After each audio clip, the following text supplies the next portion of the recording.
week. I think I could do a video a week.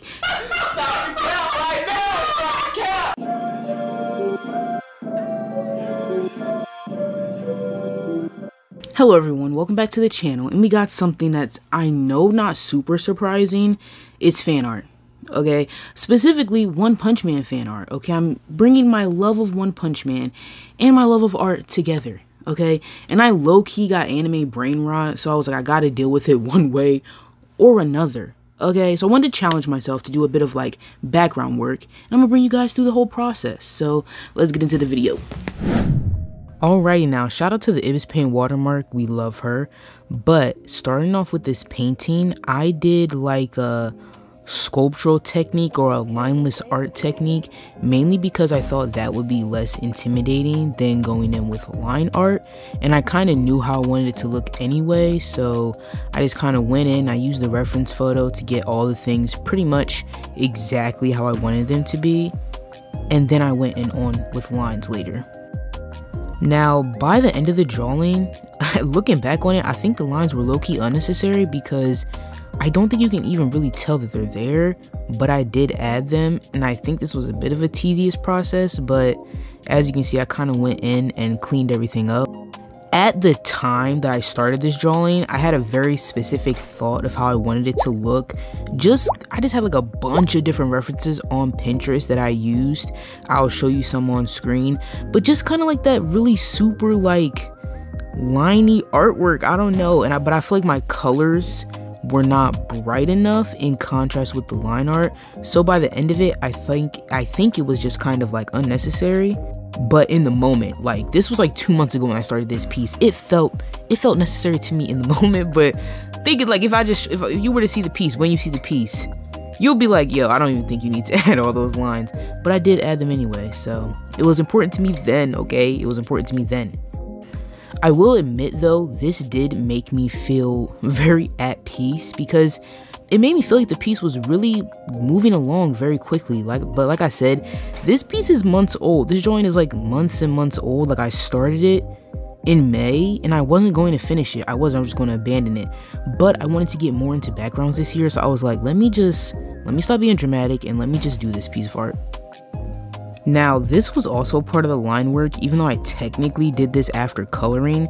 It was on the line art layer, so that's why I'm adding it at the beginning with the line art. So basically, I just wanted to get these little signs correct, so I just went in and copied what I saw. I have no idea what these say. I literally do not know what they say. I am trying to learn Japanese, and I say learning very lightly. But I had no idea what these say, and I was just hoping that I wasn't offending anybody. So if these are wrong, man, let me know, because I was really trying to copy them to the best of my ability, but I'm pretty sure I messed up at least 4 of these characters.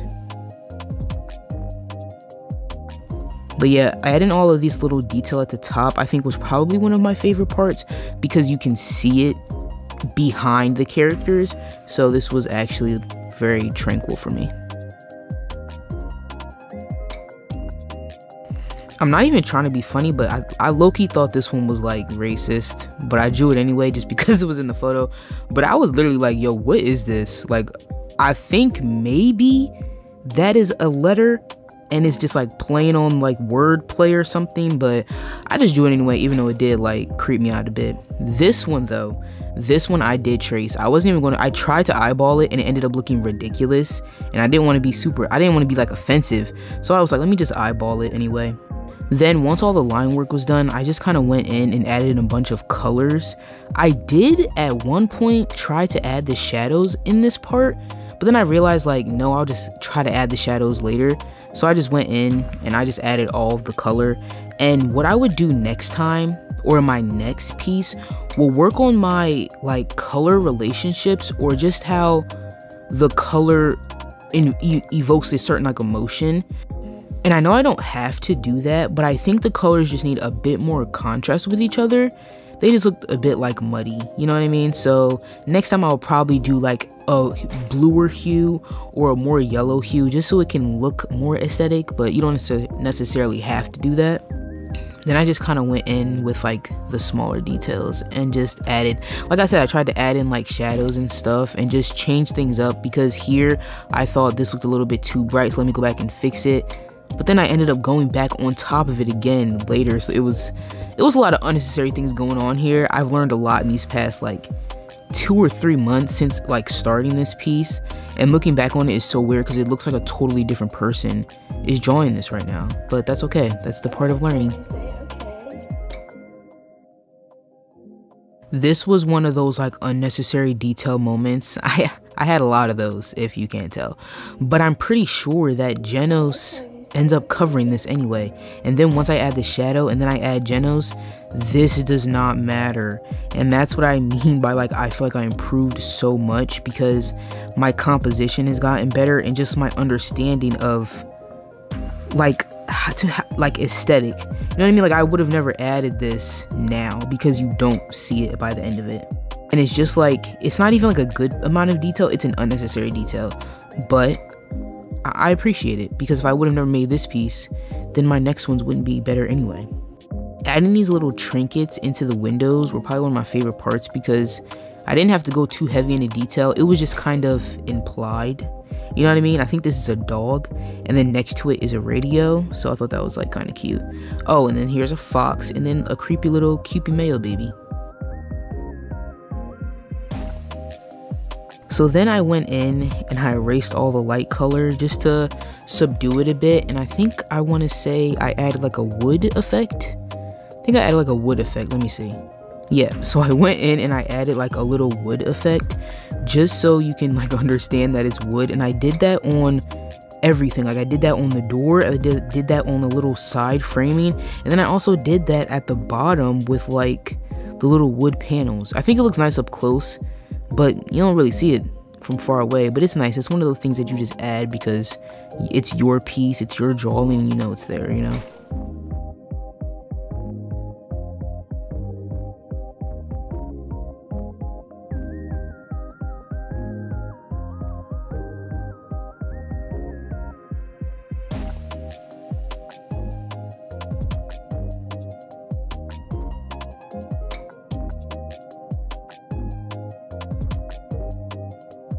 I went in, I did a bunch of detailed little doohickeys, little doodads and stuff just to make it look like it had a little bit of depth, because prior to doing this I felt like it looked a little flat, so I just added like texture lines and the little wood detailing and all that stuff, and I honestly liked it at this phase, if I'm being completely honest with you. Then I went in and I started adding Saitama and Genos, and these were my references. I really liked them. I liked the fact that they had the similar lighting and they were like a really nice walking pose, so they kind of worked out perfectly for this piece. I started off with just like the silhouettes. I do that a lot just because it helps me understand the body prior to even adding in the body parts. And I just did that with both Genos and Saitama, and then just kind of lightly added in like the clothing and all the accessories that I wanted them to have.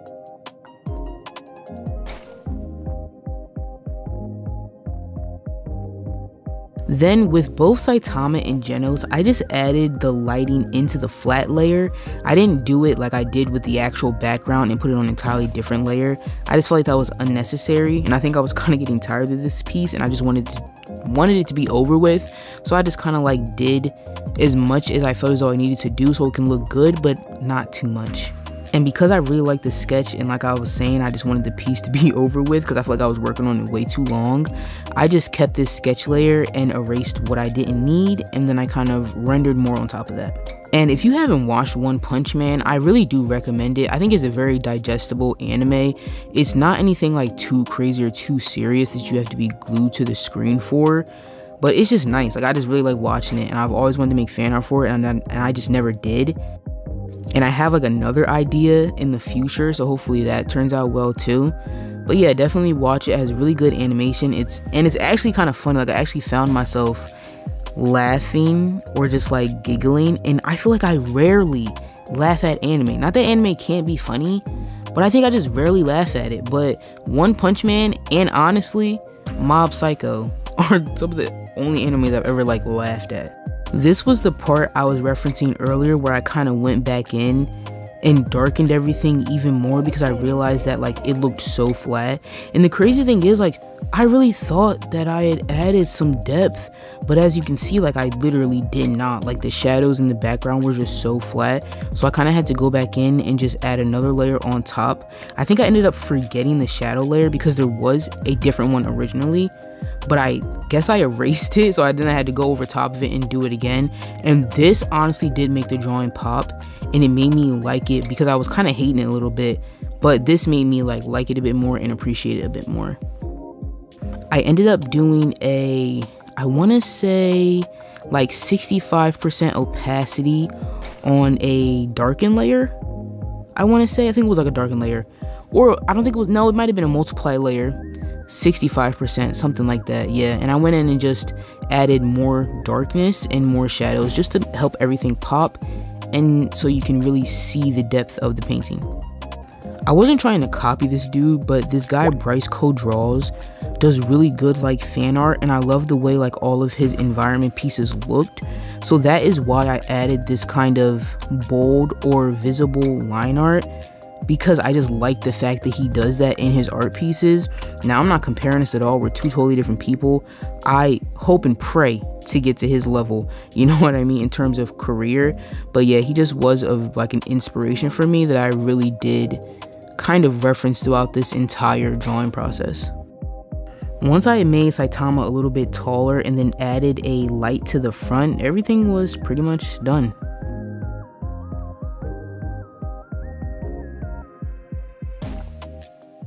I really do love the way that this piece turned out, because I really think it brought out a sense of ambition in me that drawing what I usually draw just doesn't allow.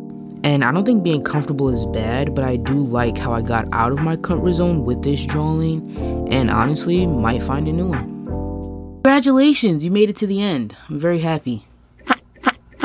Oh, but seriously though, I really appreciate you all for making it to the end of this video. Like I've said before, if you have any suggestions for videos, just let me know. I'll try my best to pump out as many videos as I can for y'all. Like, I'm really on my grind for 2024. 5 videos a week. A video a week. I think I could do a video a week. This week though, specifically, there is a double upload. So if you see me in this same outfit again, just know your girl's been grinding, okay? And I've been doing my best. But that being said, thank you all for being here. I really appreciate it. If you have any suggestions, put them down below, and I'll see you guys in the next one.